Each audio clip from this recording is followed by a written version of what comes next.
Everyone, welcome back to my channel. Today we are going to play some more Your Boyfriend. This time we're going to do the route where we just let the timer run out. Let's begin.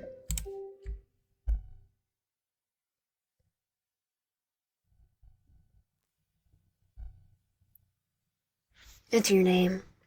Well, it's Wyan, of course.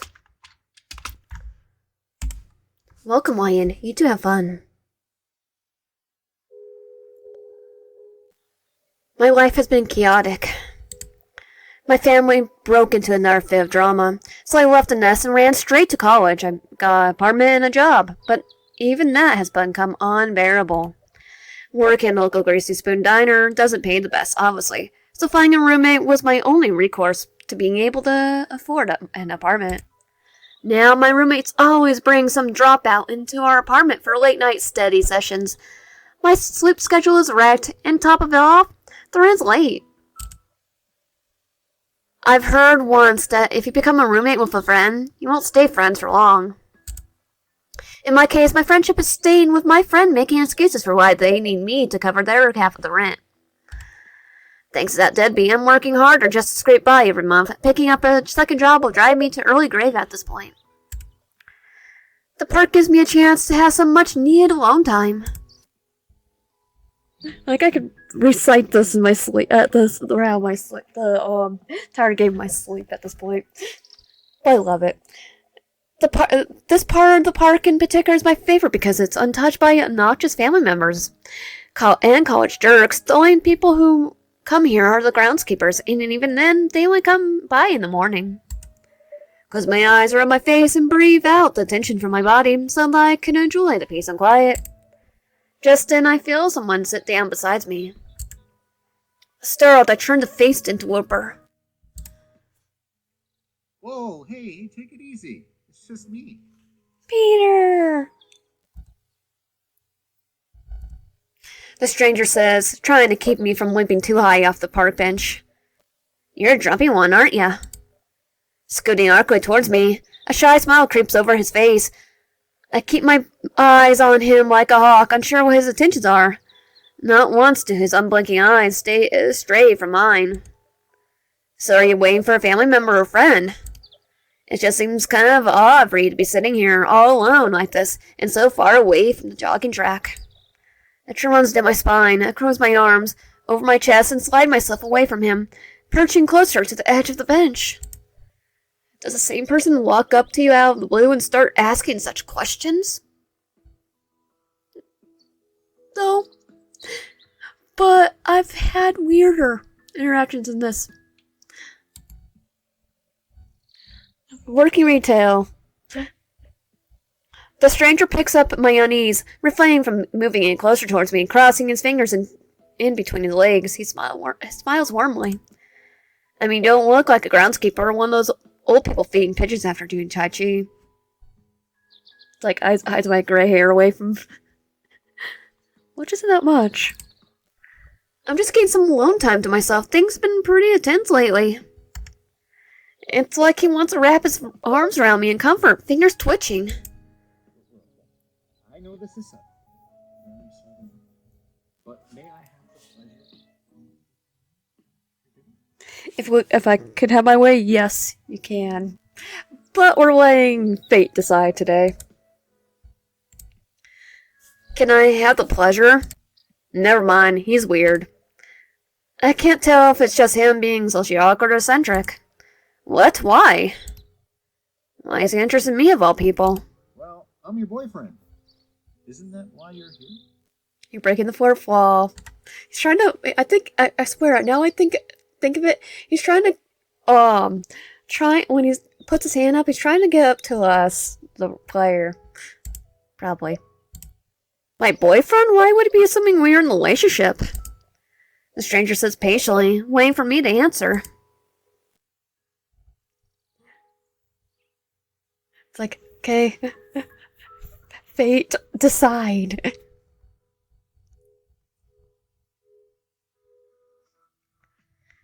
Dot dot dot. This comforting silence grows, unsure and confused by the situation. I can't find the words. It's just so sudden. Taking the hint, he removes his hands from mine. Looking away, the stranger chuckles awkwardly. Hey, I get it. If you don't want me to be your boyfriend, I just thought I'd like to. I like the chance to ask you out. If he's guilt tripping me, he's doing a terrible job. Well, it's just that I don't even know you, so. Don't worry, I get it. You don't. You definitely don't get it. I suppose I'll be a little weirded out too if some random stranger came up and asked me out on a date. That's happened to me. Flattered but still a little uneasy. He's taking my rejection well, not throwing a fit or making a scene. Seen that too. The stranger is almost understanding of my feelings. Thank God. Yeah, about that. I don't think he understands that. I better get going then. It was nice talking to you, though.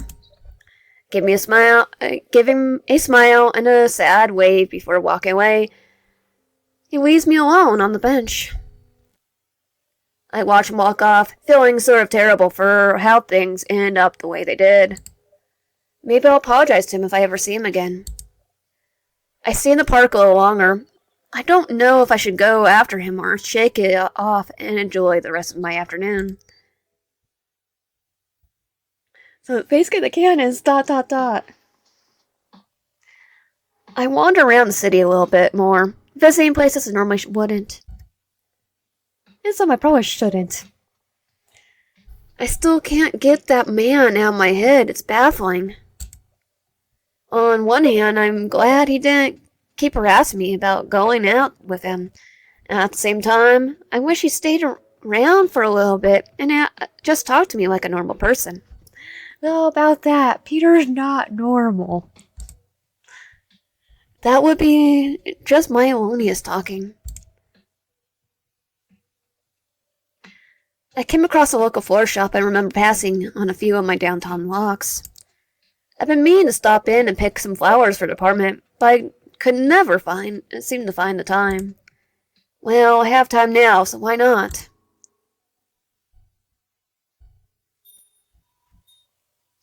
Stepping into the shop, I'm hit with a fragrant combined scent of various flowers inside. I wander past the covered displays of flower arrangements, potted plants, and small gift bags of pottery. I had a particular purchase of mine. I catch a scent of roses from the rustic wooden shelf display. Being mindful that some still had the thorns, I reach out to pick one up. A hand brushes against mine. I snatch my hand away, catching a glance at the person. Oh, fancy seeing you here. The man from the park beams at me before pulling the rose out. I didn't know he shopped here, too. I don't! The stranger places a finger over his lips. Shh! It's a small shop. There's no need to raise your voice. I'll just raise my voice for the audio. I still have to edit it out in post to make it less loud or less higher up. His comment rubs me the wrong way, but I try to compose myself. Did you follow me here? Is this pure coitus, or should I be worried? Oh, he probably did follow us. What? Of course not. And his translation, of course I did. Of course I did, darling. He looks a little hurt by my accusation. I come here almost every day, you know. That's a relief. He fumbles around with the rose in his hand, eyes focused squarely on the ground. I love flowers. This little shop is the only one nearby, so I come here a lot to see what's new bouquets they have made, and if they have any on sale. Yeah, 3 hours away. I admit that sometimes I get a glimpse of you through the windows of the diner that you work at. Well, I've been meaning to walk in and finally say hi, but I lose my nerves and stay out. It's like, okay, fate, decide. Should I go? You've been watching us, or I guess you're not that's not too bad. Maybe I'm overacting. I guess that's understandable. It's difficult for me to notice people when I'm walking the same path almost every day, like a mindless robot. I guess that I can't really blame him for my lack of awareness. Look, I have to get going. He steps closer as if mustering up the nerve to ask me something. I know you have no interest in me, and I get that, but can I at least see you again? Not on a date or anything. Totally a date. But just to hang out. It feels as though we got off on to a bad start. Why? I don't even know your name. My name? It's a joke, really. I much prefer if you made me a nickname for me. The smallest face fades into a slight glimpse. I really don't like my name. Honestly, I'd rather be called something else, like a nickname or something. He must have really horrible name, or really horrible parents that he wants to dissociate with. Take a moment, I figure there's no real harm in making a nickname for him. After it all, it would be easier for me to remember. Well, how about... I'm gonna have to do it. Peter. Wait! What was that? How did you know my real name? Ugh. Hate my name. Were you talking to girlfriend? Did she tell you my real name? No, seriously, pick another name. Okay, Peter. YB. How about YB? He seems pleased with what I came up with, despite how silly or tacky it might have been. Yeah, that's much better, honestly. Thank you. I see that the sun's getting low in the sky. Well, it's getting dark. I better get I better get going home. It was nice to meet you, YB. I turn to leave the shop. Hey, wait! YB calls out to me. I turn to see him smiling sheepishly. Can I at least walk you home? Fate side. I suppose, or no, I'll be fine.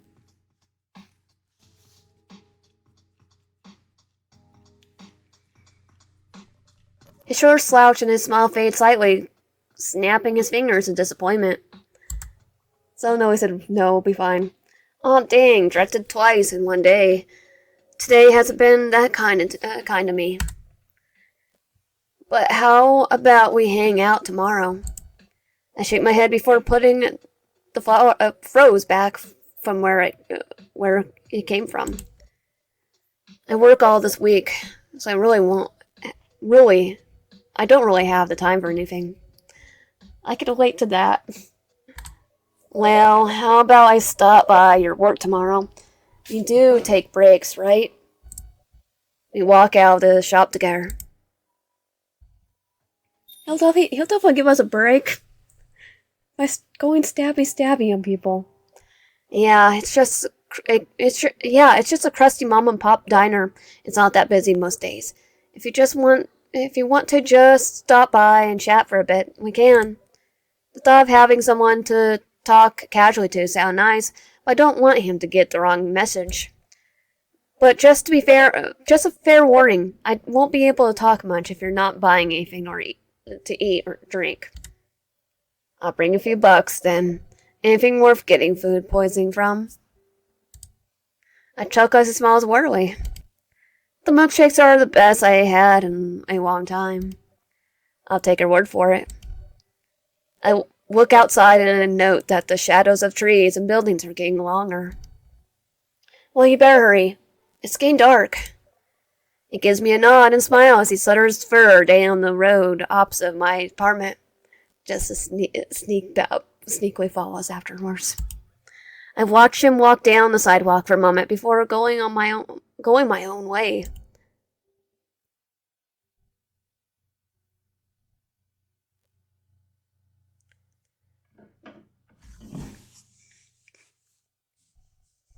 My apartment's silent except for the rummaging sound of my roommate's study partner in the kitchen.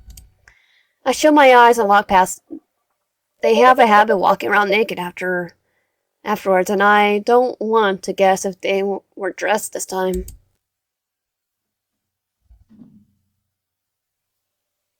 Not bothering to turn on the lights in my room, I flop down on my bed face first into the mattress with my limbs spread out like a star. Getting out of a long groan, I roll onto my back and stare up at the ceiling. It was a rather eventful day. I got a little quiet time, and I even made a new acquaintance, despite getting off on the wrong foot at first. I'm so exhausted. I don't bother getting undressed. Instead, I pull the blankets over myself and drift off to sleep. I have an early shift tomorrow. Hey, there he is.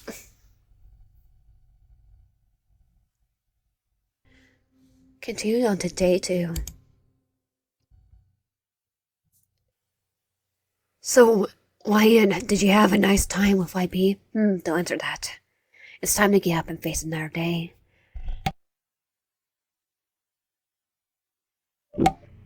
Roar. I move over into my bed for a moment. Every inch of my body is begging me to wake up, but I don't have the mental energy for it. It's like I didn't get any form of sleep at all. I fight the will to wake up for a moment, rubbing my eyes before sitting up in my bed.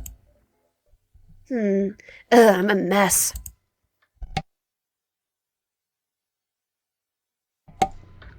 Okay, just go skip right here. 9:12 a.m. Oh my god, I'm late for work! Finally dressed, I rush out of my bedroom, making my way into the kitchen section where I normally put my workies. Looks like someone's in a hurry. No thanks to you, Lucy. I bore out as I snatched my keys from the counter, glaring over towards my roommate, who had the nerve to look confused. Why didn't you wake me up? My deadbeat of a roommate tensed up a little, looking both offended and startled with my sudden outburst. Good. Dude, I heard you rummaging around earlier. Don't pin your lazy butt on me. She tries to explain. Not even her excuse have any effort. That frickin' bum. Well, I'm gonna say she heard someone rummaging around earlier. It was Peter. I then shake my head, focusing back on my predicament. No, I wasn't rummaging around earlier. I just barely woke up. You know, I have work at 7. And you let me sleep in until 9? What kind of crap were you and your your boy toy doing last night, Lucy? My roommate instantly takes offense to this, flashing me the most glorious of birds before storming off into their room. You know what? Screw you. I'm not your keeper, and you're not my frickin' dad. And I told you not to call me Lucy. Once my roommate slams her door shut, I simply scoff and made my way out the door. Without any luck, she'll be gone when I get back. With any luck, she'll be gone when I get back. Maybe I can find a more turbo roommate then.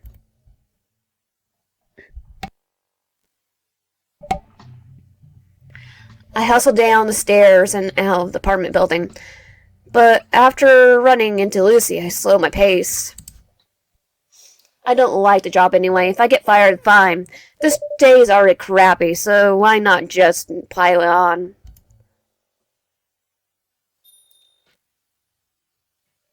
It's Sunday. There's usually hardly any customers on Sunday mornings. Not where I work. But even then, it doesn't excuse my being late.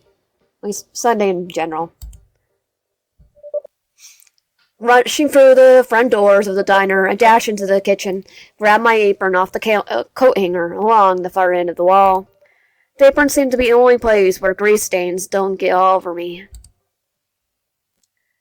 Like our hair, our body, the apron just perfectly clean. Fumbling to tie the apron on, and rush over towards the time clock, and snatch my time card to punch in. Wait. According to this, I already clocked in. Who could have? My tissue snaps towards the sound of approaching footsteps. Whoever it is, they're not trying to be discreet as they carry a clanking stack of dirty dishes back from the table. There you are. Where have you been? TK! I've been covering your shift for the past 45 minutes without the boss even knowing you're not here. TK rushes right by me as they gently place the dishes into the sink of soapy hot water. Wiping their hands, TK sighs long enough to make sure that I hear it. They're like this all the time, though, always acting like they're the big sibling to everyone and keeping things in one piece. I could wait. I half as I try to think of a excuse that doesn't sound as pathetic as my alarm clock didn't go off. But the truth is all I have, so I try to downplay the issue. But again, I'm always on time, too. I don't get why you're making such a fuss. We're pretty much dead on Sunday morning. You clearly weren't paying attention when you came barging in. TK wipes her hands on their apron before gesturing for me to look out through the service window. It's like, I think that one's supposed to be Daniel, and that's something I think from people's fan art, and this is Peter's therapist. What the? Are you kidding me? Why are there so many old farts here? I try not to raise my voice to point that the fiber-chopping boomers outside did not hear me. A tour bus came along, that's what happened. Now stop asking questions and start waiting tables. Tiki hands me a spare notepad and pencil and nudges me out of the kitchen. Great, here I am, hoping to have an easygoing day. So much for that. I do love TK's freckles. The breakfast crowd is a nightmare. Karens and redneck grandpas everywhere with something up their butts.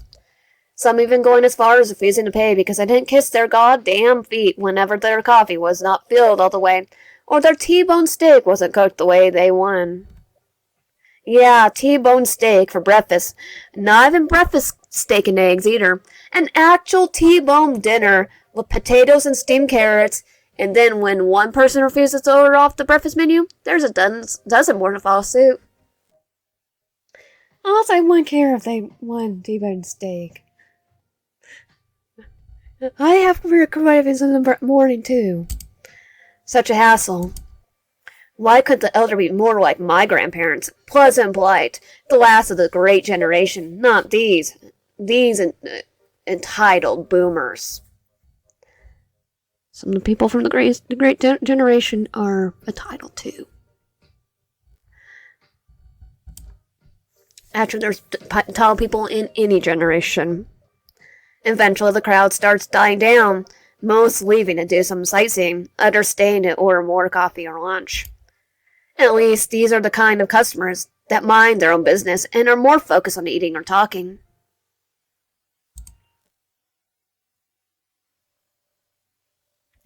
Staggering into the kitchen, I let out a long sigh and rest against the wall, finally able to take a moment to relax.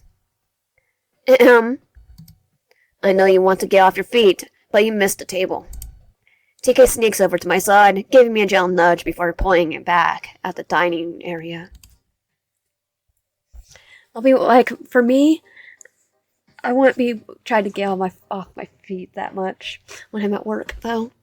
I roll my exhausted eyes and look over towards them. Can't you do it? I don't feel like having someone throw their eggs on me again. I would, but you owe me for covering your butt for an hour. Damn, they have a point. They do have a 100% valid point. With a groan, I leaned myself off the wall, tried to straighten my posture, and stumbled back out.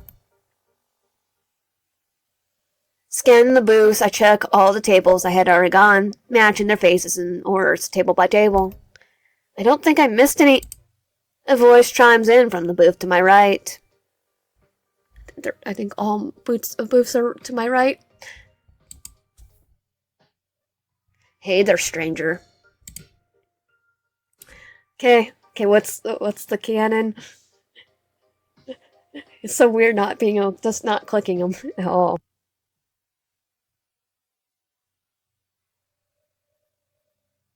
I didn't, so it was ... I didn't want to give him a satisfaction of apply. Cross my arms, I give him a glare. The silence was growing uncomfortable. For him, anyways. He shifts a little in his seat. I just thought I might visit you at work to make a day a little easier for you. How thick are you? I said wait for me to call, not harass me at work. I know, but I could use a break, right? I'm sure your friend wouldn't mind. Look, I'm not busy right now. I'm too busy right now, okay? Once again, he looked away and shook his head. I'll be going, sorry. I watch as he gets up from the booth and makes his way out of the diner, never making eye contact or saying a word as he leaves. Heading back into the kitchen area, I noticed TK was looking at me with a intrigued look on their face. What was up with that guy? Your table service that bad? Yeah. Kind of, but he's gonna kidnap me. Nah, it was just someone who's been pestering me to go out with him. I'm just a little too flustered to deal with him right now. I noticed a slight shift in their expression that they try to cover up. Yeah, we know. I kind of known they had a thing for me for a while now. They're probably wondering whether or not I'll give in to YB's advances. After a moment of silence, I tug off my apron and hang up. What are you doing? I'm going to take my break. Digging around my pocket and pulling out a $5 bill. Any chance you could dish me up some lunch? Seriously? I serve customers, Wyan, not coworkers. Yeah, and I'm paying. Therefore, I'm a customer. Rolling their eyes, TK takes the money from my hand and tucks it away in their apron pocket. Fair point, but don't expect me to keep serving you during your workday. You said that last time. I sit with a smug look on my face. TK chuckles themselves. Just take a seat. I'll see what I can whip up for you. It's so good to finally get off my feet. These shoes are not working for me. They'll be working for me. I can wear Converse and Vans at work. Smell my phone. Then yeah, no. Just then, TK shows up with a sandwich, a small bowl of today's soup special, and a drink in front of me before taking a seat. Hey now, I didn't order this much. I complain, though I'm not really against extra servings. I know, but I figured I'd get you a little something extra anyways. Okay, which one is it? How about we split it? And thanks, I guess. ... I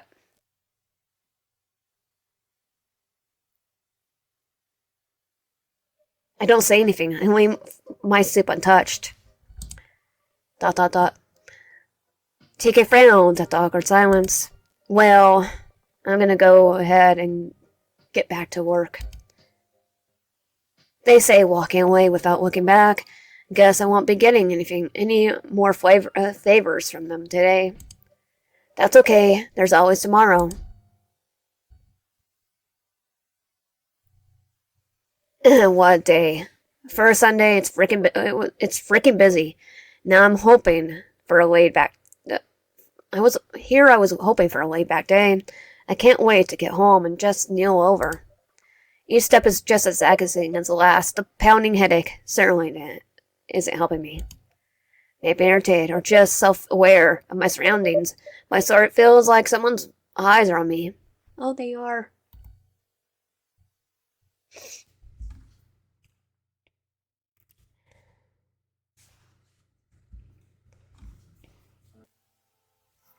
I'm home, home sweet home. My feet fall off while we're making my way here. Reaching to my pocket, I pull out my key, knowing full well that Lucy always locks up each time I leave. I don't see why, though. She knows. She knows about Peter. There you are. Jesus, what the heck? You can't sneak up on me like that. The old man apologetically crosses his arms as he continues. Why would you be surprised? Today's the deadline for the other half of your rent. Yeah, about that.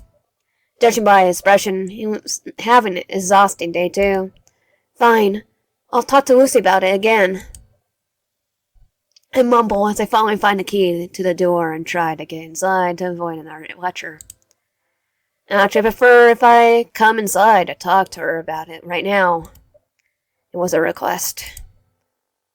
Alright, come on in. There goes my peace and quiet.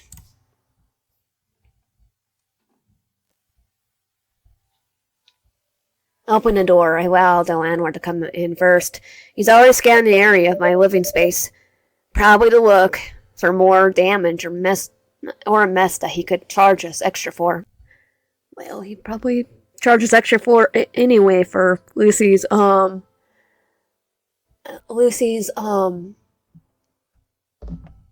habits. There's unsettling silence between the both of us as he continues to look around the place. She's not here, is she? Nope. I guess not.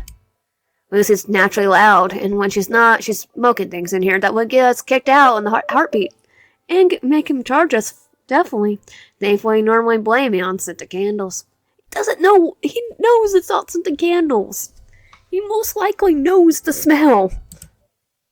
The old man groans and pinches the bridge of his nose. I mean, where I live, he would know. I can't keep doing this, and you certainly can't keep their end of the... And you certainly can't keep their end of the rent. Listen, you're clearly the more responsible one. She's broken her agreement one too many times. She has to go. Okay, are we gonna do fine, please, or ... like we've been doing?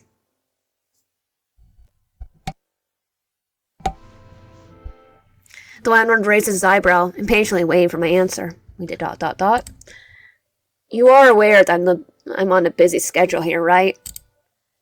I have several other appointments to attend to, and I have to have your file cleared by morning, so I need you to make a decision soon. I still don't say anything. My anxiety is building up at this point. Look, you can't keep covering for her like this. And what if you can't find another job? On the other hand, Lucy's been laid back since we met and hasn't done anything to contribute towards the rent. Replacing her would lift the weight off my shoulder. On the other hand, if I do kick her out, who am I going to get to take her place? I hardly know anyone else here. It would be awkward to ask a total strangers to move in with me. Not to mention, life is already hectic at home, so having one of my family members would bring chaos at this point. I'll take the chaos. After scratches that, Peter probably go stabby on a family member too. Who the heck am I going to get as my new roommate? I need to get back to work. Just have her come by my office if you see her again. He immediately begins to make his way out. His movements are much lighter than usual. I'm surprised. Then he stops, turning to look at me over his shoulder. Listen, kid, I know you mean well. It's refreshing, but you gotta realize you can only go so far when dealing with crappy people. Saying this, he resumes making his way out, closing the door behind him. This also surprised me, seeing his attitude change from grumpy old man to sympathetic protector. If I'm not mistaken, I sense he might regret putting me in a difficult position. After a moment pondering, I pull out my phone as I walk into my bedroom to make a call. I need to make a decision soon. Yeah, well, I don't think we got... Oh, we did. Pick up the scrap of paper off the floor. I look over to the number Wipey had written down. Might as well call him. With a pushover like him, I'm sure he'll come take care of most things around here, rather than bleed me dry. Besides, I'm sure he'll jump on my offer in a heartbeat.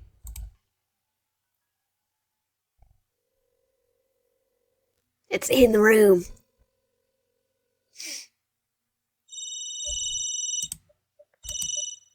heck? Okay, what the frick was that all about? He's in the room! That's when I bolt.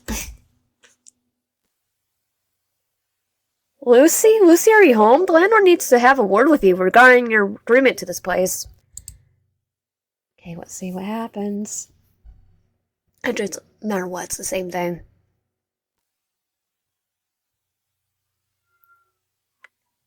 If you hear a cat, sorry. What happened? My head. Dear God. Who did this? I got a new cat. And, like, surprise. This morning. Yesterday. From where I'm recording. What's going on? Who's there? I can't see a thing. I feel a hand running down my back as though this moved me with the long, soft pets. I feel a warm breath in my ear. Is that YB's voice? I tried to roll over to get a better look at the butthole of my home, but everything's too dark. Only a black silhouette appears before me. Why?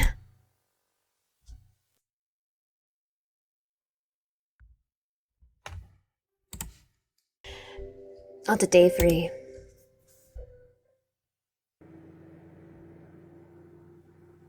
Ah! What? I'm back in my room? My head's pounding. What happened last night? Oh God, that's right, I wasn't alone. The one who attacked me, his voice was just like... Okay, this one, should I just do a coin toss? What do I don't have a coin with me. I'm gonna just flip a DS game for it. Heads, tails. Tails, must have been a nightmare. I don't know which one I was gonna do.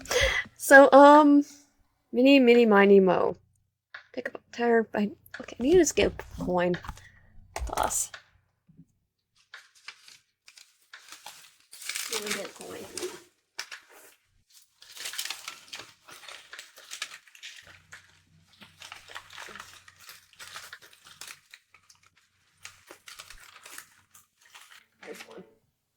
Okay, tails. It will be. It must be a nightmare. Heads. Why did you do that? It was heads. So YB. Why did you do that?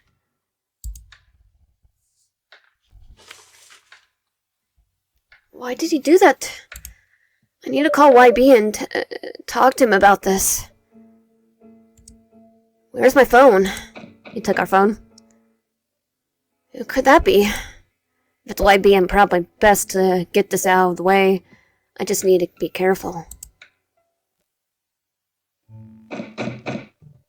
One part of me hopes it's YB. Then again, another part of me doesn't. I have so many questions, but now I'm too scared to ask them. Coming. Quickly making my way towards the door, I take a deep breath and look through the people. Oh! Hey, Don. Sir! Sorry about that. Thought you were someone else. Paranoid enough not to answer the door, huh? Sorry. The landlord doesn't seem to be acknowledging the apology as he crosses his arms and continues. I just came by to ask if you've seen Lucy today. She said something about needing some advice, but I didn't have the time to talk to her at that moment. No, actually, I kind of just went into my room for the rest of the day after seeing you. And being knocked out by a surprise visitor.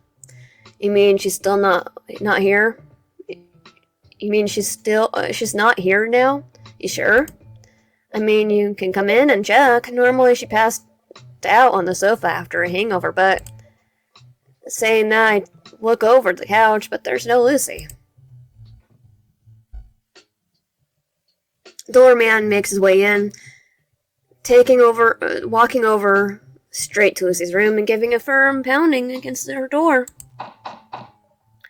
Lulu, up and at 'em. We need to talk.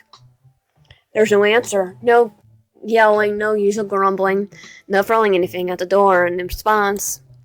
Damn it. He huffs, jiggling the doorknob for a moment as a warning before opening the door. She's not home yet. You sure she's normally back by now? He asked, walking in and starting to look over the papers that are scattered over the place. Yeah, usually makes coffee for the both of us. I see. Does she keep her phone on her often? She never's without it. Then why is it here? Good, I'll check my Rolex and see if I can get a hold of her. With your Rolex? Not your phone? Saying this, the landlord walks out of Lucy's room, closing the door behind me. Once I'm out as well.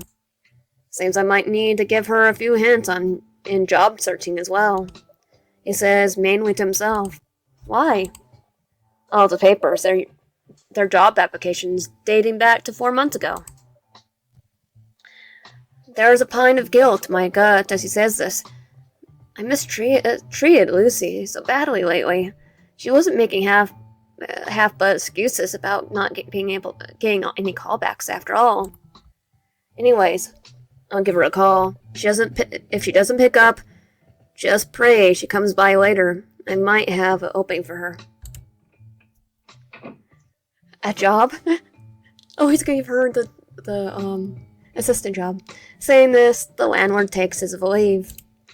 I stand there for a moment, biting my bottom lip, entertaining the idea of calling Lucy as an apology. Then again, she probably wouldn't like the fact that the landlord and I have been in her room. Anyway, I'd better wash up and head out. I would probably want to tell her. And here we are, looking down the barrel of the lower than minimum wage, possibly expired food, and not just customers. At least I won't be here for long today. I better hurry and clock in. Please take a lift. Hey, Wyan, I texted you earlier. You did? Pulling out my phone from my back pocket, I turned it on to check my messages. Weird. I'm not seeing anything from you. I think Peter blocked in the seat, but Peter blocked him. Which is weird because I will say, don't know about Android, but the iPhone does show you if you blocked a number. Well, I did. Anyway, I was trying to tell you, there's no work today. We had a break-in last night. A break on who? Not sure yet. The kitchen's a wreck though. The back door is completely busted in, all the cooking equipment is banged up, and the boss's office is completely ruined. Peter had fun. Jesus, was anything stolen? I don't know. Just then, a stress howler is heard in the kitchen area.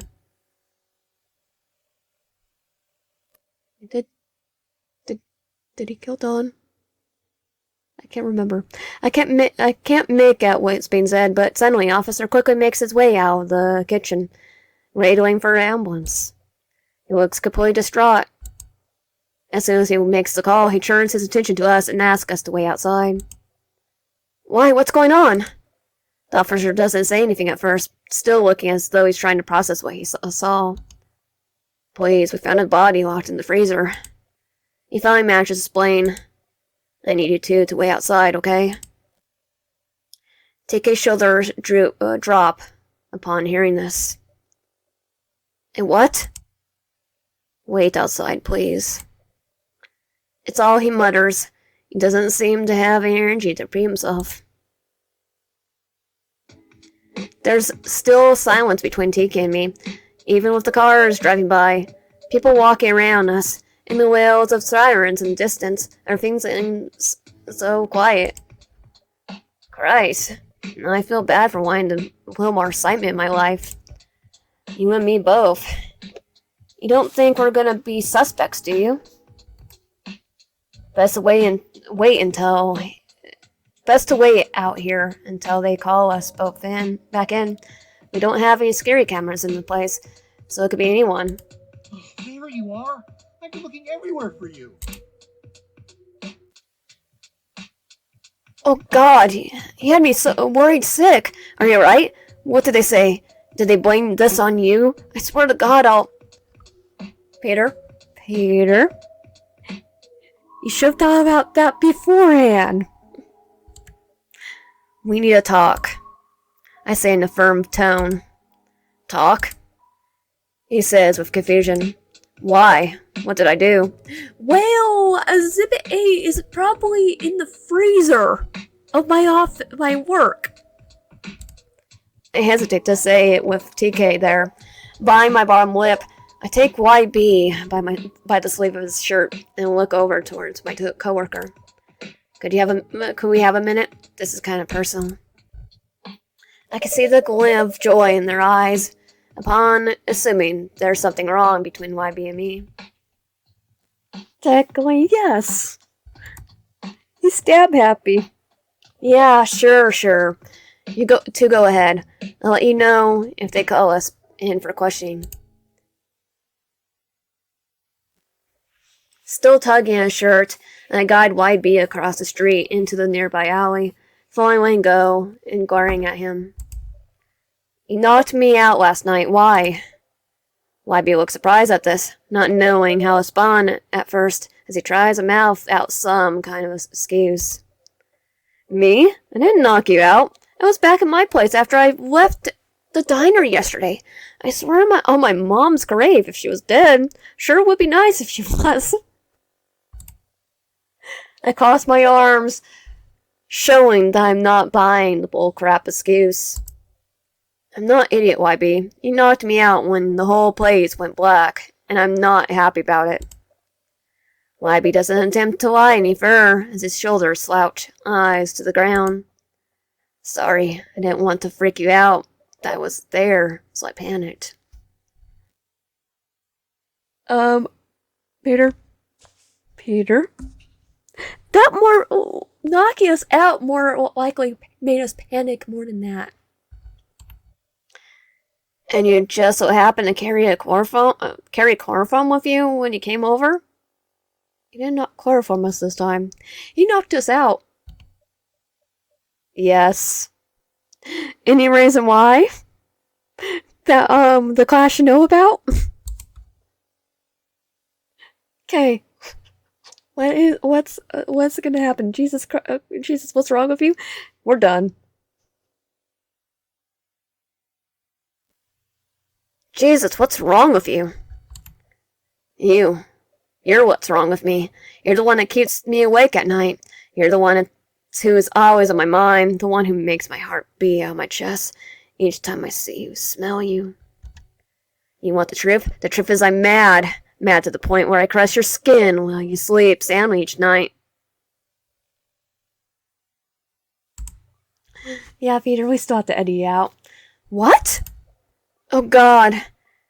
Don't you get... Oh, YN. Don't you get it? I'm opening my heart to you. I'm being forward. I'm being honest. Trust matters in a relationship, and I'm tired of keeping things from you. YB steps closer, his hands resting on the wall behind me. I love you. I loved you the moment I saw you at the diner.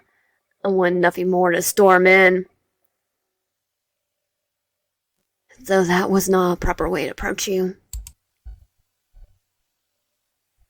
So I had to follow you instead. Study your pattern, memorize your schedule, practice what to say when you're finally alone and not working. The park was a perfect place to finally approach you. YB smirks as he leans close. A dark glint was in his eyes as he cupped my cheeks in his hands. You're upset with me now from last night. Sure, but you and I can make this work now. No more hiding, no more secrets, just us. Saying this, YB parts his lips a little, a long gray tongue snaking out from his vein-filled maw. Peter, we'll have to edit you out. Okay, what were you gonna say? Run for it? You're insane? Hey, slow down.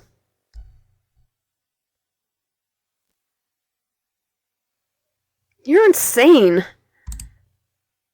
Okay, we'll get one for insane. Libby chuckles. Maybe, but I won't want to be any other way. I want it to be our way. I freeze. I feel his lips against my cheek, followed by the hot, wet sensation of a tongue trailing along my neck before he whispers, If you tell anyone, I'll kill them too. 2? Wipey doesn't reply as he takes my hand into his, intertwining his fingers along with mine as he nips at my ear. I'll be by later tonight, dear. I think this is how we could actually get him to find TK. That we could find TK's own body in day 2. Day 4. Wybie doesn't say more as he pulls away. A crooked smile and lust linger in his eyes when he takes his leave out of the alley and down the street. I take a moment to register what was happening, everything he told me, what he possibly did. Which, if it doesn't happen in this, I will go back and get it. My attention is drawn back to TK, who's still waiting for me across the street. I peek out and look around, making sure YB isn't working around before crossing the street. Thank God, you're back, they say with a sigh of relief. But that relief is gone the moment they see the look at my face. Oh no, what happened?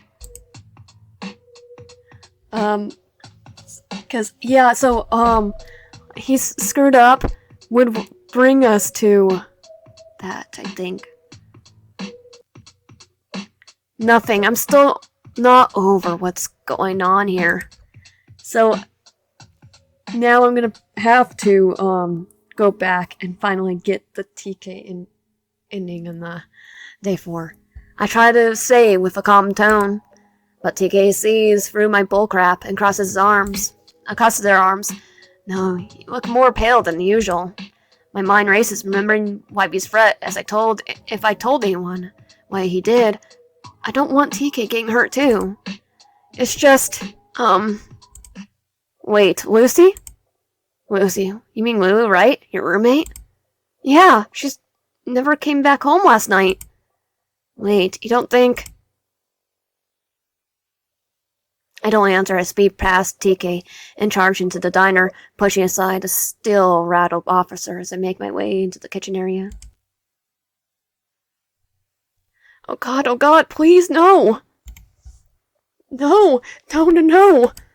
I feel someone pulling me away from the scene, verbally demanding I keep my distance. No, that's my landlord! I'm dragged back into the diner, TK coming to my side, attempting to calm me down. My outburst caused the scene. There's more questions than attended after identifying the body. I didn't tell them anything about YB, though. This threat still lingered in my mind. TK is with me the entire time, keeping me mentally steady, the best I can, while I try to answer what I can without putting anyone in danger. Sir, I'm so sorry. So it's confirmed I have to go back and do TK's route. The ending in day 4. Finally found it. Thanks for walking me home, TK. It's no problem. We're off for a while, so I'll be checking up on you tomorrow morning if it's alright. Okay, I will actually, or no, I'll be fine.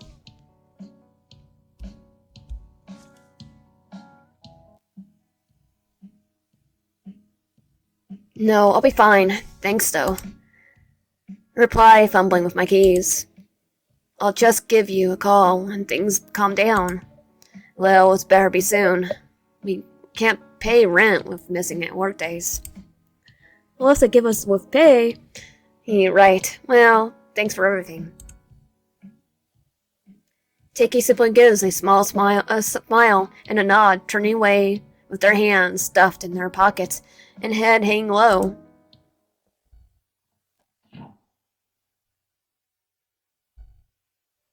As I walk in, I don't see the two other people in the room at first, not until I feel someone walk up and wrap their arms around me. I'm a little startled, but I'm too drained to react properly, pulling away just a little. I lift my head to be face to face with the one who came to comfort me without hesitation. Hey, sweetie. I heard what happened. By him? I'm just gonna point like Peter. By him, right here. Just then, Wybie walks up, nudging Lucy and me apart. Give Yin some room to breathe. We just had a traumatic day. Lucy shoots Wybie an irritated look for a moment before taking a step back. Yeah, you're right. It's just, Jesus, so out of the blue. Who on earth would ever do such a thing to that guy?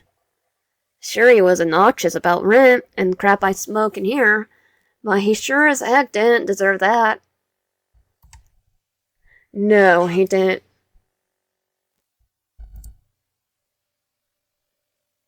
I mutter, trying to distract my gaze over towards the man who was responsible for my landlord's death.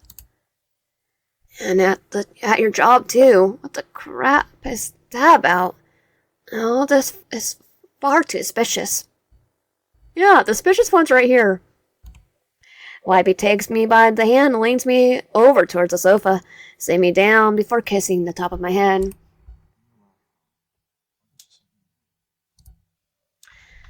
Lucy sits down next to me, placing her hand on mine.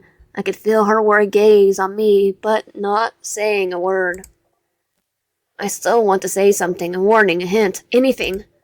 Mentally, I'm screaming for help, but I'm more agonizing to know she can't hear me. It's all unfortunate, but it's doing no good. Dwelling on it. Wybie speaks as he approaches with a glass of water, handing it to me before sitting himself down on the other side of the sofa. But I just saw him this morning. He seemed just fine. Maybe a little distracted, but what was he even doing at the diner this morning? Raisy Whiting. Yeah, Peter, you're breaking fourth wall. Yeah, anyway, he's right though. You really shouldn't work yourself up on this. You're acting like the two of you just barely started a connection. Now you're sympathetic. You always keep dodging that man for God knows how long. I bet you're happy he's gone. Is that supposed to mean? Language, Lucy. Must be brunt. Dead weight. Will, miss. I spent all my money. Pay my rent for me again. Hey, eat my butt, you little twig. No thanks. I don't eat that. I don't eat that. Oh God.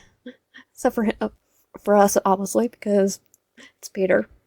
Oh God, I already lost my landlord. I can't lose Lucy too. Okay, let's see what happens. Sorry, Lucy. You want to use my butt? Or Wybie, sweetie, please behave. I don't need to put up with this bullcrap from you. If I was YN, I would have bumped your butt in the sidewalk. Well, they would never do that. Well, we might. He spoke, gritting his teeth as though trying to intimidate Lucy. Weirdly, Lucy could probably take him on. She just rolls... Okay, no. Peter's far more powerful than most of them. She just rolls her eyes as he grabs up her purse. Probably because he also is carrying a knife. Whatever, anyways, I'm heading out. I don't want to be late because of some golf ball. Of course she's going to call him a golf ball. Because he is a golf ball. Late for what? It's a surprise. She coos before making her way out the door, leaving Wybie and I alone. Her job. My stomach churns when I sense his eyes turn back to me. Wybie comes over and sits down next to me, wrapping one arm around my shoulder and tugging me close against him. This place is making you depressed, darling. Why not stay with me for tonight? Help get your mind off things. Let's go. I groan miserably, feeling trapped and defeated. Lebby chuckles, well, and kisses my cheek before taking my hand and lead me out of my apartment. I take one last look at my place I once called home. God, it's taking me so much willpower not to break down into tears. As we go with our landlord's killer. Wayne, parked on the curb, is a worn-down looking gray van. Its windows darkly tinted on the side. All it needs is a free candy sign, and it's good to have several people report it. Well, I've seen a whole bunch of vans that look like it. Wybie opens the van door for me, helping me inside before closing it shut. I don't think I would need help getting inside it, though. I climbed into bigger vehicles. Muslim's mine.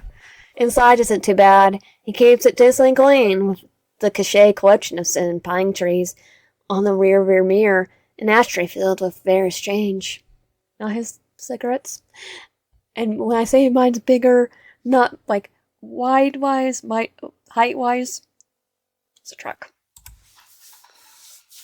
Buckle up, it's going to be a long ride. How far? About 3 hours. 3 hours? I live rather far away from here, just as I like it, but oh, so far away from you. That's okay, the gas money isn't worth seeing you every day. And most of the day. And night. When does he have time to feed a rat? Wybie reaches his hand over and begins to feel up my thigh. I'm sorry for lying to you like that. You wouldn't have given me a chance if I confessed to doing such terrible things when we first met. Unless you're messed up as I am. Apparently not since you going with this route. Unless it's out of curiosity. Oh, it's not out of curiosity. When do I just decide I'm not doing choices unless I have to flip a coin?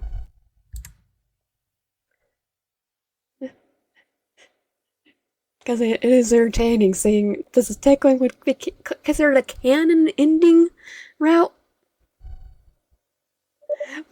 And I finally found the TK route that I desperately wanted to find. Whatever. All I can bring myself to muster, pulling up my legs away from him as I curl up into the ball in my seat and look out the window each passing second. The world I once knew is being left behind. Why? Pardon? Why did you kill him? Your landlord was a threat. I saw the way he looked at you, the way he eyed you some nights. He was going to take you away from me. I wasn't going to risk losing you to some old man. Well, I would definitely go for Dawn. Not gonna lie. And or TK. And just for that, you killed him? I snap, ignoring the growing nausea in my stomach. I knew you wouldn't understand.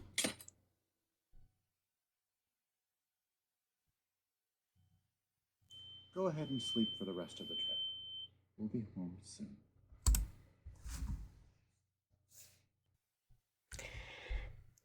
On to day 4.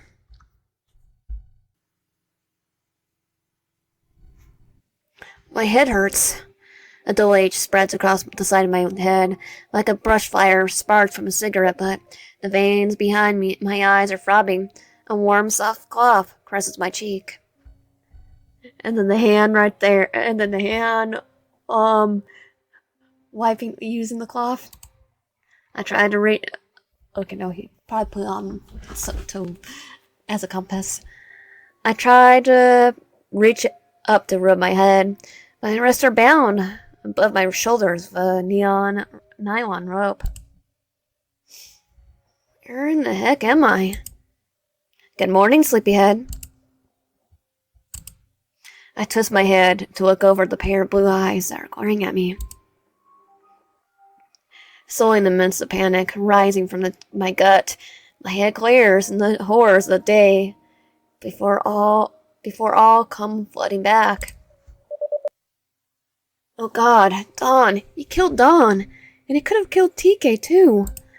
Okay, no, actually didn't, because we didn't. Because we're letting him choose. We're letting fate choose our route. Not one afterthought. Not a shed of remorse. And then he came for me and knocked me out. My head, it still hurts. If he's willing to kill to get what he wants, he's already attacked me. Who knows what he'll be willing to do to get what he wants. A warm metallic taste taints the inside of my mouth, and I realized I'm biting my inner lip so hard it's bleeding. I swallow and take a deep breath. If I play it cool, maybe he won't hurt me. If I gain his confidence, maybe I have a chance to escape. My throat's dry, trying to suppress a cough, and manage to choke out a question. Where am I?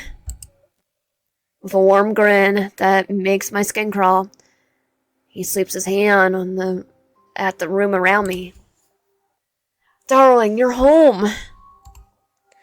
My books, my clothes, even my plushies and my game daddy, all the most familiar belongings are resting around me in a room that's completely alien. Oh God, maybe I'm dead, and this is heck? And if it's heck, did he drive us off a cliff? Kind of takes your breath away, doesn't it? I hope you like it. And no need to thank me just yet. It's just the first of my many gifts to you. I even brought you several new packs of batteries for your little gaming device. And all the charms of your old life, but without any of the burden. What do you think? All of this plus a sandwich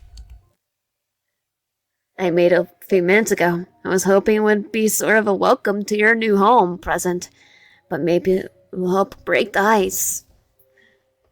Yeah, about that. Breaking the ice after you knocked me out, it's definitely gonna be harder. He sits up from the bed and dashes out of the bedroom. I could hear his feet thumping down the hallway. I have to escape. A few minutes later, he slutters inside. In one hand, he holds a tall, clear glass of water.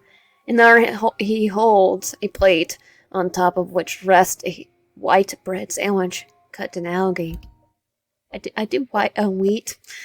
I can't tell if it's the rush of my blood in my head, or if I'm even more confused by my surroundings when I'm saying not right. It's peanut butter and jelly. I'm not quite sure what your favorite sandwich is. I always imagined that our first date would be in that cute little diner that you worked at. But I guess it wasn't in the stars, at least this time around. It's like, I'll take a peanut butter and jelly sandwich. But it's weird, Peter, that you're technically allergic and you have peanut butter. And my favorite sandwich, you definitely a butcher, so I would take the peanut butter over my favorite. Thanks. I'll eat it a bit later. Oh, you don't like it? No. I like it. It looks delicious. Really, but I'm just so confused. What about, darling? Well, the fact that he hit me, kinda probably gave me a concussion. I didn't take my eyes off him. I dove in blank. Why are you doing this? Why did you kidnap me?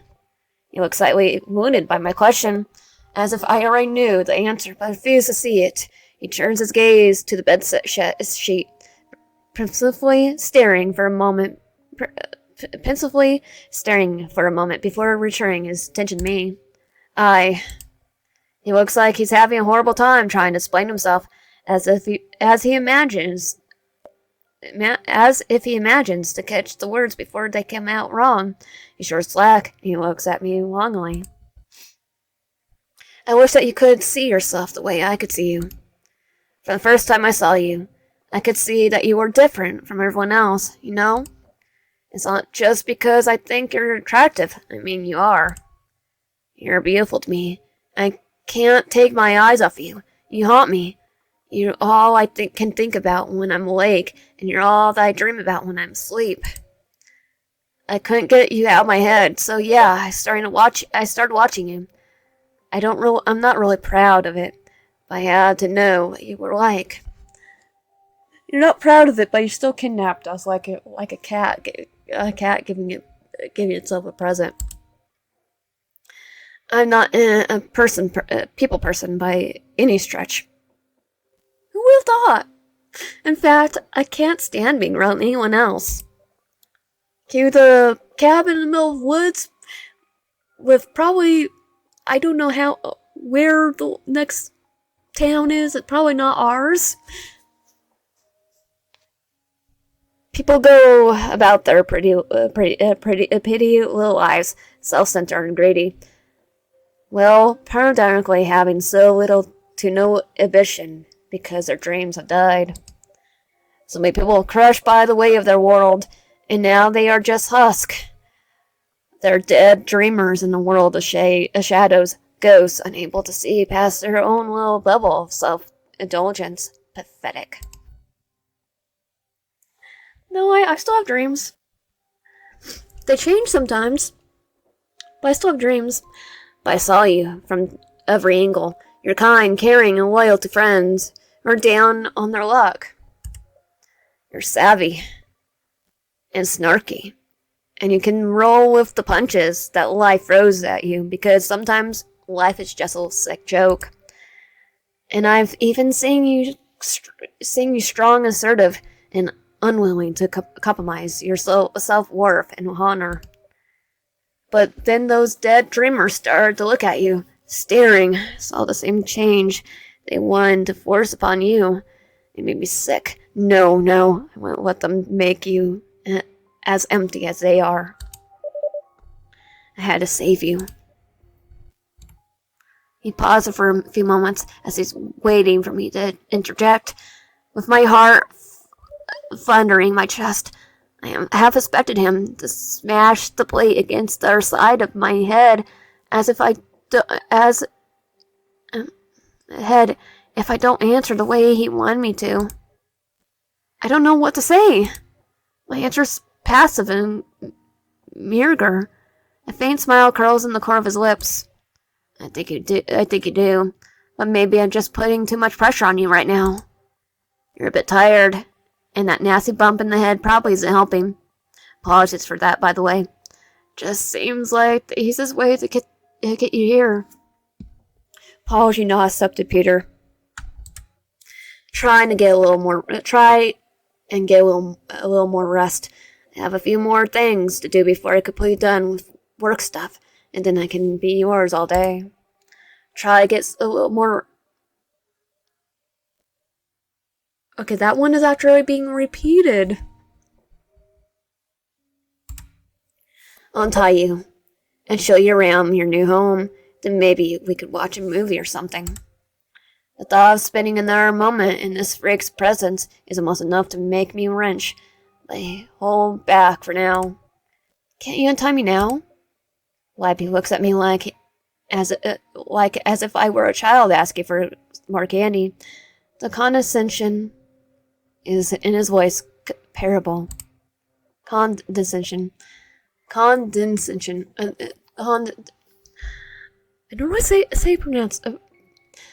how to say it correctly. Darling, I don't want you sighing yourself too much just yet. I need to know you can be trusted before I let you roam around out of my sight. Not like I would pick the lock and escape, right? Oh, I would do it. Don't worry, though. I'm sure you'll get settled in right away.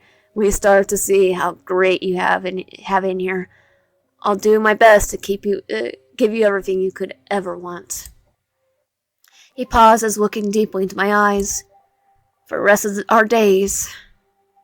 He just glitched. He places a light kiss on my forehead before slowly rising into his feet and heading towards the door. monster. All I want right now is to be far away from him as possible.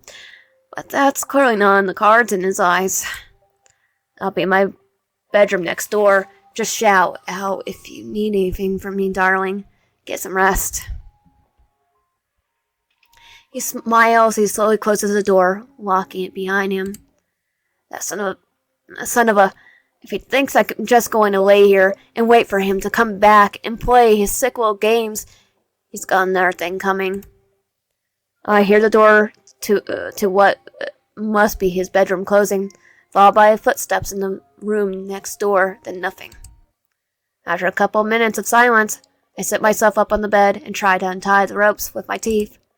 Crap. Where did he learn to tie knots like this? Boy Scouts, probably? I continue to bite and pull my restraints, trying to make a little sound as possible, so as to not alert my captor. My teeth ache as I bit and twist my wrist to gain more slack. Rinse, and repeat. The ropes give way from each pull, only a few more, and then I might be able to slip free. Fibers of the ropes burning against my skin and stretching around my bones of my thumb and knuckles until, yes, my hand pulls free and I try not to make a noise as the pain washes over it. My wrists are rubbed raw and I'm missing some skin around the back of my hand. I'm bleeding, but I'll survive. I hope. I use my teeth and free hand to untie the other. What is with this jerk and these crazy survivalist knots? He warned so he could keep us. It doesn't matter, I pull the rope loose and roll out of the bed, glancing again around the room. I need some way to get out of here. I need a weapon just in case. But first of all, I need to find a way to escape this room. An empty hamper and my dirty laundry on the floor. He really wants me to feel at home. Get that there. Maybe this will help me open the door. I slip the thin metal hook over the bolt and catch the weight, and with it, jump all.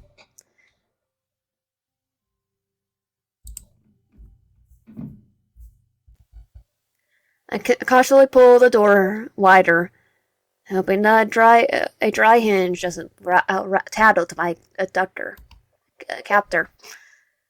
I hear the rapid clicks of the keyboard coming from the room beside me. The keystrokes are outpaced by the beating of my own racing heart. I look for an exit, but all that I could see are closed doors. I push the door wide to the kitchen opposite to my room when I hear its hinge make a faint metallic whines. I freeze and listen intently. Like a wild animal, the rhythmic typing on their room continues uninvited. If I'm lucky, to listen to music while he's working on his computer. With the kitchen door within sight, I creep down the hall, as quiet as a church mouse. The typing continues. Maybe he's overconfident that I'm still tied up and locked away in this room, and maybe he's so disgustedly infatuated with me that I can't imagine that I would actually want to leave his home. Maybe I should try to knock him out, or maybe get a drop on him. It'll buy me some time to get out and get help. If I do, I better keep quiet. Still, I'm gonna get the sleep Z's. Do not see two tablets a day. Judging by the look of Flappy's baggy eyes, he's either never opened the bottle before, or they're not very effective. This gives me an idea, though. It'll be easier and safer to escape if he was knocked out. I just need to slip into something and boom, out like a light. It seems like a solid plan.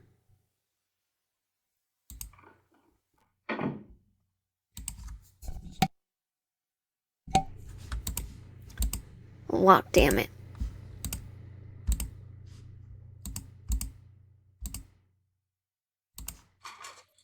It's full of junk. There has to be a knife. Oh, thank God, finally armed. He still doesn't know I'm here either. I need to be cautious.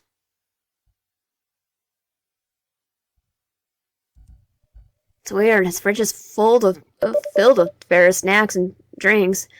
Doesn't he have anything in here for himself? Oh, and so this ending, even though it was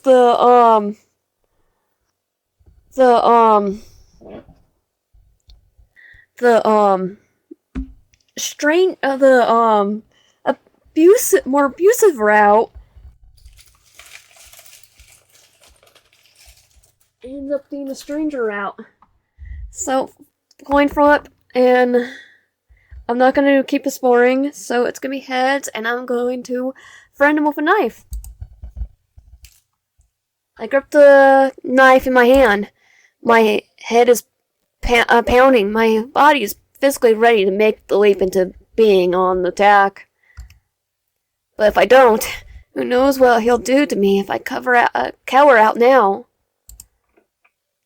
I take a deep breath. I bolt into action, instantly pushing YB's door wide open with my whole body, knife drawn and readied. Lion, you got out? Take me home, now! What? Why? What's wrong? Nothing. I don't want to be here. He gets up from his chair, holding one hand over towards me. Please, calm down. You're panicking. I'm not. I'm staying my ground. I'm not going to be a prisoner. I'm being assertive. You said I was assertive. Lion, darling, I'm not sure you understand your situation here. Shut up. Take me home or I will RP you. As demanding and frank as I try to be, YB's shocked expression changed into that of mild concern. No, you won't. Don't test me. Darling, I test products, not people. Watch. YB reaches forward, grabbing the knife by its blade. His reflexes were too fast, catching me off guard. He effortlessly pulled the knife from my grip, twirling the blade in his hands. He lunges forward before I could say anything. Arms raised, I closed my eyes and braced myself.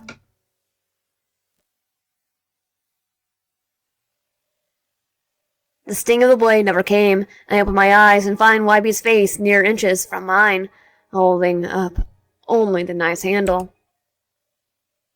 I turned my head to the side to find the blade, sticking out of the wall beside me, next to me.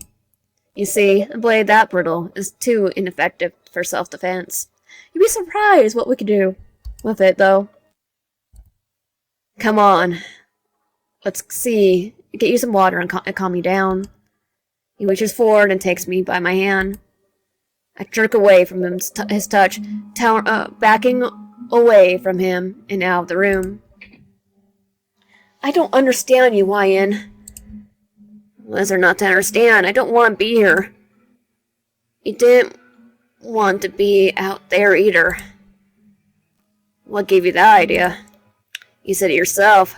Your life had been chaotic.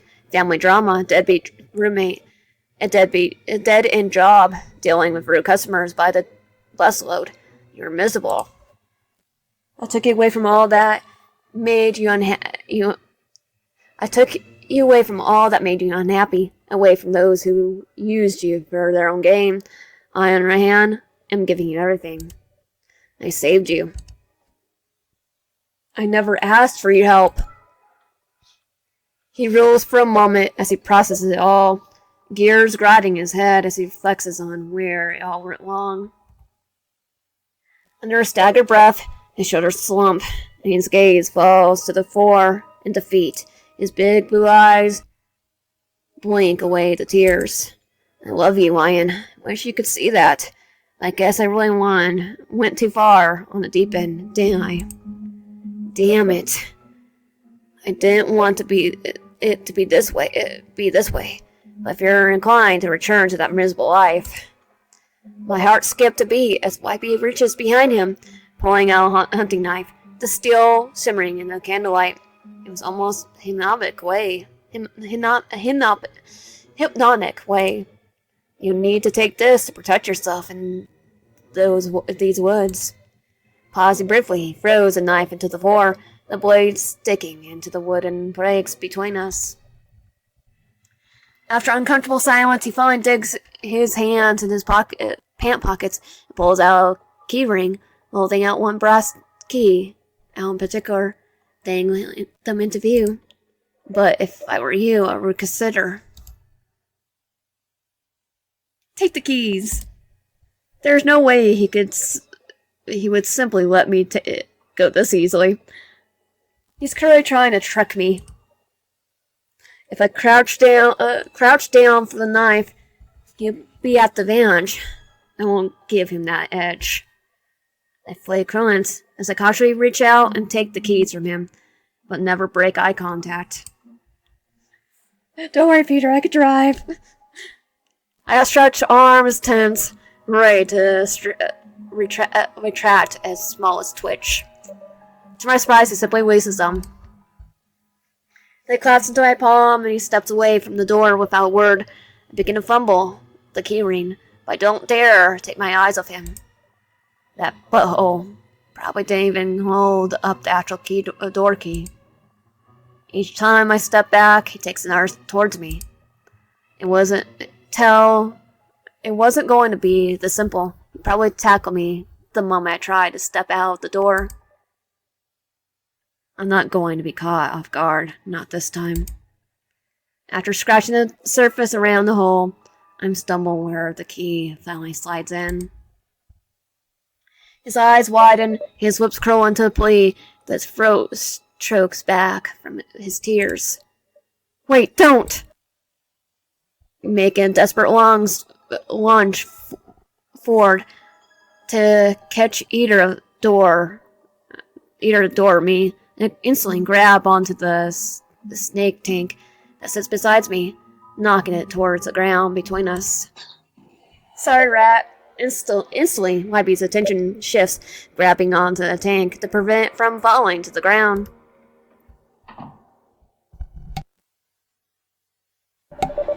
Size my opportunity, I don't hesitate to bolt out the door and slam it shut, locking it on their side. Based on his desperate muffled shouting on their side of the door, he's knocking it down any second. I just hope that I brought myself some time to make my escape. Either way, we're gonna escape. Wait, where's the left, right?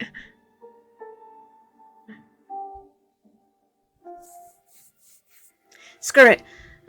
I'll just have to make a run for it. Without looking back, I dashed straight into the trees in front of me, running as fast as my legs could go. Because I'm not gonna flip it. I'm gonna try to do the right instance in this one. He's gonna catch me. I know he is. At this point, I want to go down, clawing and biting. It's already starting to get dark, and thick foliage of the trees isn't helping for navigation. There must be a trail or hiking path of some sort. A small, makeshift shelter comes into view, overgrown, surrounded by toys. Did a kid make this? What were they doing out in a place like this? Maybe I can tuck away in here. I get my bearings. Hopefully he won't find me here. Okay, I'm gonna see if I know I got my notes.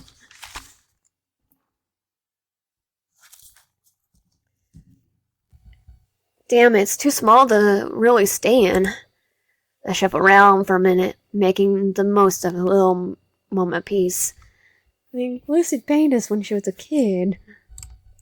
A small wooden box lays in the middle of the hut, among the weeds and creepy ivy. I take a quick peek inside, hoping behind hope that maybe someone left some kind of weapon or a flare gun, anything that I could use. Wait, what's this? A flashlight. Does it still work? The torch emits a dim light that only light illuminates the inside of the shelter. It's not great, but better than nothing. Digging around inside, my eyes are drawn to what appears to be a child's drawing. Daddy's traps. Oh God, there's bear traps here around? Oh, looks like Wipey isn't the only thing I need to keep my eye out for. I guess I better keep going. I keep moving. I better take my chances with the bear traps. Then, well, there's still a sliver of light outside. No rest for the wicked, I guess. Okay, the map's crude, but I think I can make out. It's lucky I haven't stepped on any yet. There must be everywhere. Darling, where are you? It's dangerous out there. Crap, okay, here we go. I have to move on. Left. Left.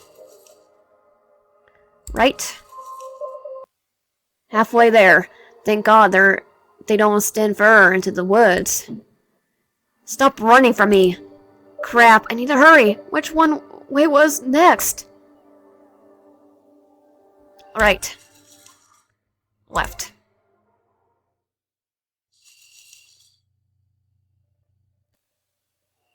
I think we'll be clear of them for now.